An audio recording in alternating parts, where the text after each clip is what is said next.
Mummy, मैं जानता हूँ आपको मेरी यह बात बुरी लग सकती है, वह यह कि किरण आंटी जो आपकी सहेली है, उनका यहाँ आना मुझे अच्छा नहीं लगता। और तो और मेरे दोस्त तक कहते हैं कि वह पूरी तरह से गुंडी लगती है। बेटे अनुराग की यह बात सुनकर शोभा उसे देखती ही रह गई। शोभा बेटे को समझाते हुए बोली, बेटा, किरण आंटी अपने गांव की प्रधान है। वह ठेकेदारी भी करती है, वह आदमियों की तरह कपड़े पहनती है, उनकी तरह से काम करती है, इसलिए वह ऐसी दिखती है।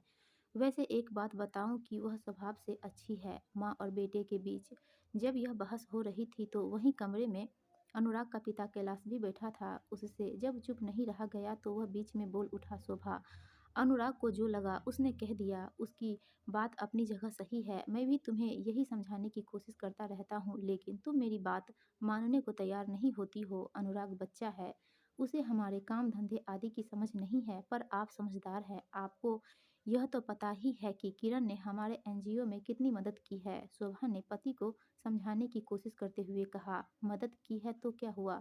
क्या वह अपना हिस्सा नहीं लेती है? और 6 महीने पहले उसने हमसे जो 3 लाख रुपए लिए थे अभी तक नहीं लौटाए। कैलाश बोला, माँ और बेटे के बीच छिड़ी बहस में अब पति पूरी तरह शामिल हो गया था। बच्चों के सामने ऐसी बातें करना जरूरी है क्या? शोभा गुस्से में बोली, यह बात तुम क्यों नहीं समझती? मैं कब से तुम्हें समझाता आ रहा हूँ कि किरण से दूरी बना लो।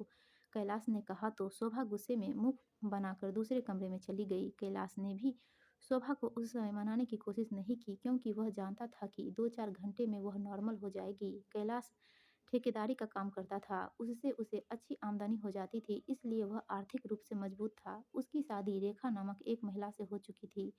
शादी के 12 साल बाद भी रेखा मां नहीं बन सकी थी। इस वजह से वह अक्सर तनाव में रहती थी। कैलाश को बैडमिंटन खेलने का शौक था। उसी दौरान उसकी मुलाकात शोभा से हुई थी। वह भी बैडमिंटन खेलती थी। शोभा बहुत सुंदर थी। जब वह बन ठन कर निकलती थी तो किसी हीरोइन से कम नहीं लगती थी। बैडमिंटन खेलते खेलते दोनों अच्छे दोस्त बन गए। 41 साल का कैलाश उसके आकर्षण में ऐसा बंधा कि शादीशुदा होने के बावजूद खुद को संभाल न सका। शोभा उस समय 21 साल की थी। कैलाश की बातों और हाव भाव से वह भी प्रभावित हो गई, लिहाजा दोनों के बीच प्रेम संबंध हो गए।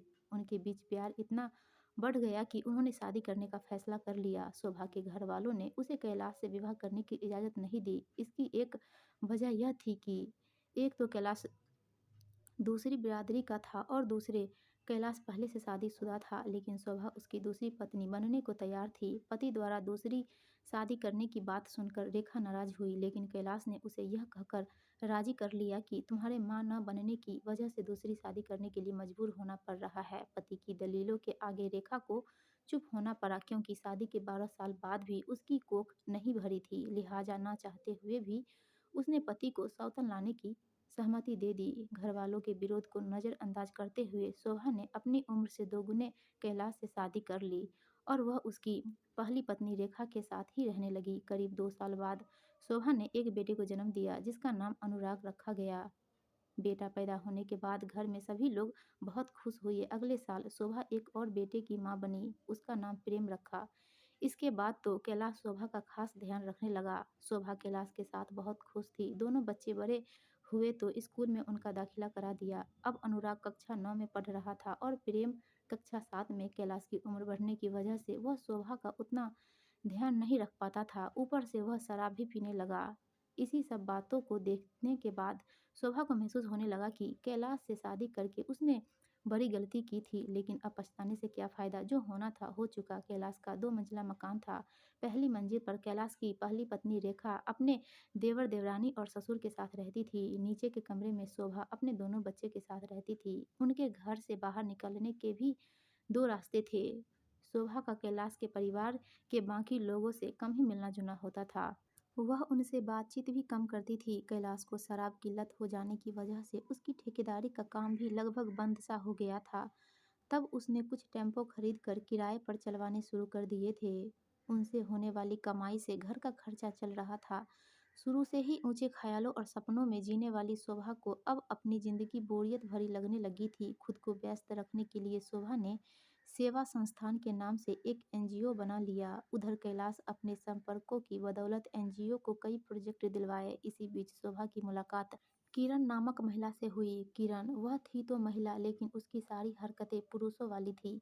पैंट शर्ट पहनती और बॉय कट बाल रखती थी। किरण निर्माण कार्य की ठेकेदारी का काम करती थी। उसने शोभा के एनजीओ में काम करने की इच्छा जताई। शोभा को इस पर कोई ऐतराज न था, लिहाजा वह एनजीओ में काम करने लगी। किरण एक तेज तर्राक महिला थी। अपने संबंधों से उसने एनजीओ को कई प्रोजेक्ट भी दिलवाए। तब शोभा ने उसे अपनी संस्था का सदस्य बना लिया। इतना ही नहीं, वह संस्था की ओर से किरण को उसके कार्य की एवज में पैसे भी देने लगी। कुछ ही दिनों में किरण के शोभा से पारिवारिक संबंध बन गए। शोभा को ज़्यादा से ज़्यादा बन-ठन कर रहने और सजने-संवरने का शौक था। वह हमेशा बन-ठन कर और ज्वेलरी पहने रहती थी। 2 बच्चों की माँ बनने के बाद भी उसमें गजब का आकर्षण था। उसे देखकर कोई भी उसकी ओर आकर्षित हो सकता था।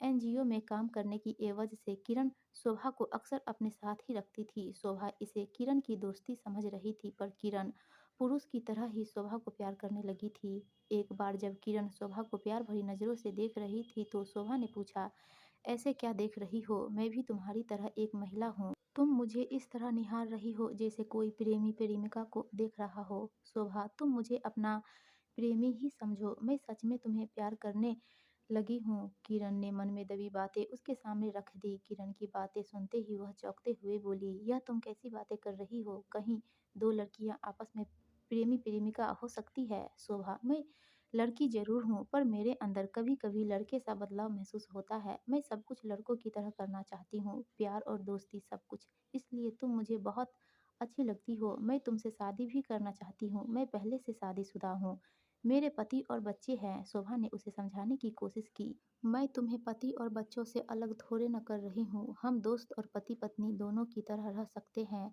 सबसे अच्छी बात तो यह है कि हमारे ऊपर कोई शक भी नहीं करेगा।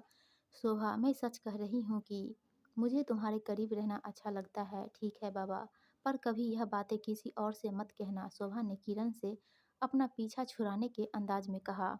शोभा, मेरी इच्छा है कि तुम मुझे किरण नहीं गोलू के नाम से पुकारा करो। समझ गई? आज से तुम मेरे लिए किरण नहीं गोलू हो। इतना कहकर किरण और शोभा करीब आ गए। दोनों के बीच आत्मीय संबंध बन गए थे। किरण ने रिश्ते को मजबूत करने के लिए एक दिन शोभा के साथ मंदिर जाकर शादी भी कर ली। किरण के करीब आने से शोभा के जीवन को भी नई उमंग महसूस होने लगी थी। कोई तो है जो उसे इतना प्यार कर रही है। इसके बाद किरण एक प्रेमी की तरह उसका ख्याल रखने लगी थी। समय गुजरने लगा। शोभा के पति और परिवार को इस बात की कोई भनक नहीं थी। वह किरण को उसकी सहेली ही समझ रहे थे। एनजीओ के काम के कारण किरण अक्सर ही शोभा के साथ उसके घर पर ही रुक जाती थी। किरण को भी शराब पीने का शौक था। कैलाश भी शराब पीता था। कभी कभी किरण कैलाश के साथ ही पीने बैठ जाती थी, जिससे किरण और कैलाश की दोस्ती हो गई। किरण के लिए उसके यहाँ रुकना और ज़्यादा आसान हो गया था। उसके रुकने पर कैलाश भी कोई ऐतराज नहीं करता था।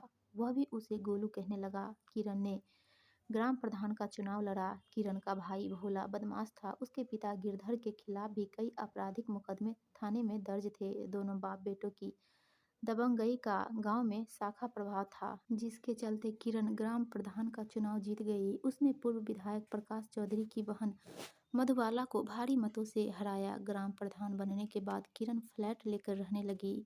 उसने अपने संबंधों की बदौलत फिर से ठेकेदारी शुरू कर दी। अपनी सुरक्षा के लिए वह लाइसेंसी रिवॉल्वर भी साथ रखने लगी। उसकी और शोभा की दोस्ती अब और गहरी होने लगी थी। किरण किसी न किसी बहाने से शोभा के पास ही रुक जाती थी।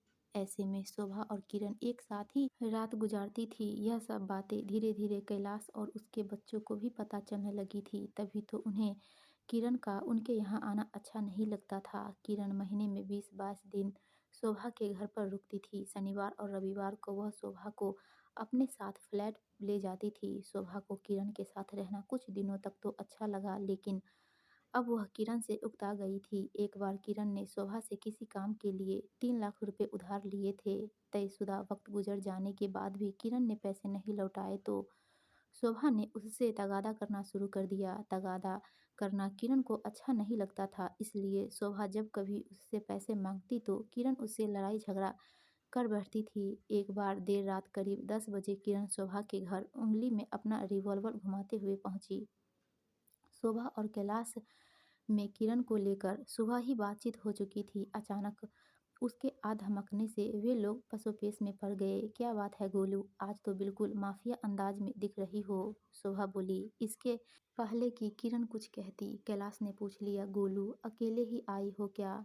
नहीं, भतीजा रोहन और उसका दोस्त मुझे छोड़ गए हैं। कई दिनों से शोभा के हाथ का बना खाना नहीं खाया था। उसकी याद आई तो चली आई। किरण और कैलाश बातें करने लगे तो शोभा किचन में चली गई। किरण ने भी फटाफट कैलाश से बातें खत्म की और शोभा के पीछे किचन में पहुंचकर उसे पीछे से अपनी बाहों में भर लिया।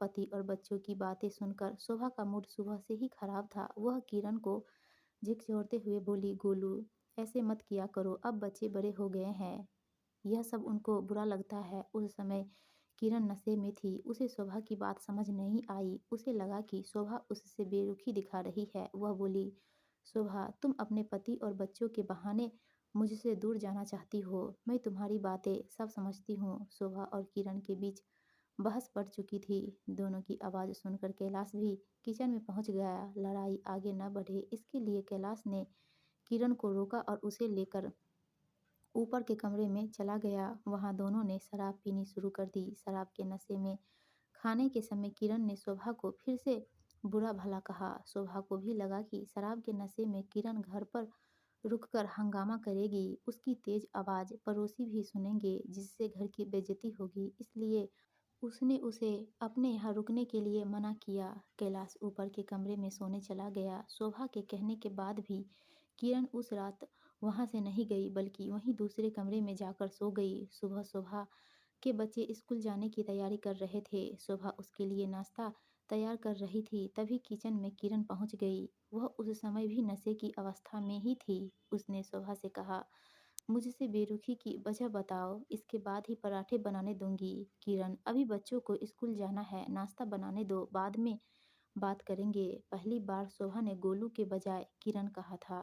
तुम ऐसे नहीं मानोगी, कहकर किरण ने हाथ में लिया रिवॉल्वर ऊपर किया और किचन की छत पर गोली चला दी। गोली चलाते ही शोभा डर गई। वह बोली, किरण होश में आओ। इसके बाद वह उसे रोकने के लिए उसकी ओर बढ़ी। किरण उस समय गुस्से में उबल रही थी। उसने उसी समय शोभा के सीने पर गोली चला दी। गोली चलते ही शोभा वहीं गिर पड़ी। गोली की आवाज़ सुनकर बच्चे किचन की तरफ आए। उन्होंने माँ को फर्श पर गिरा देखा तो वे रोने लगे। कैलाश उस समय ऊपर के कमरे में था। आवाज़ सुनकर वो और उसकी पहली पत्नी रेखा भी नीचे आ गए। रेखा किरण से बोली, क्या किया तुमने? कुछ नहीं, यह गिर पड़ी है, इसे कुछ चोट आई है, किरण ने जवाब दिया। रेखा ने शोभा की तरफ देखा तो उसके पेट से खून बहता देखकर किरण पर चिल्लाकर बोली, गोलू तुमने इसे मार दिया। शोभा की हालत देखकर कैलाश के आंसू निकल पड़े। उसने पत्नी को हिला डुला कर देखा लेकिन उसकी सांसें तो बंद हो चुकी थी। वह रोते हुए बोला, गोलू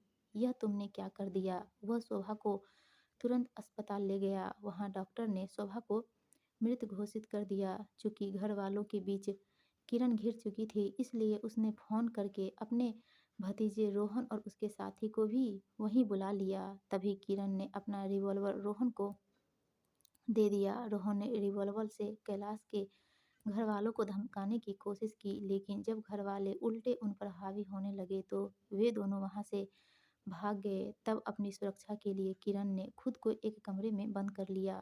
कैलाश के भाई ने थाने फोन करके शोभा की हत्या की खबर दे दी। घटना की जानकारी पाते ही थाना प्रभारी मौके पर टीम सहित पहुंच गए। पुलिस ने दरवाज़ा खुलवाकर सबसे पहले किरण को हिरासत में लिया। उसके बाद अस्पताल पहुंचकर शोभा की लाश कब्जे में ले लिया। पुलिस ने थाने लाकर किरण से पूछताछ की तो उसने सच्चाई उगल दी। उसके बाद रोहन को भी गिरफ्तार कर लिया।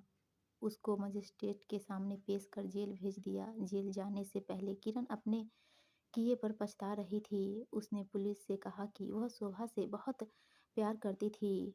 गुस्से में उसका कत्ल हो गया। किरण के साथ जेल गए रोहन को वहां आने का पछतावा हो रहा था। दोस्तों, आपको यह कहानी अच्छी लगी हो तो प्लीज़ हमारे वीडियो को लाइक कीजिए और चैनल को सब्सक्राइब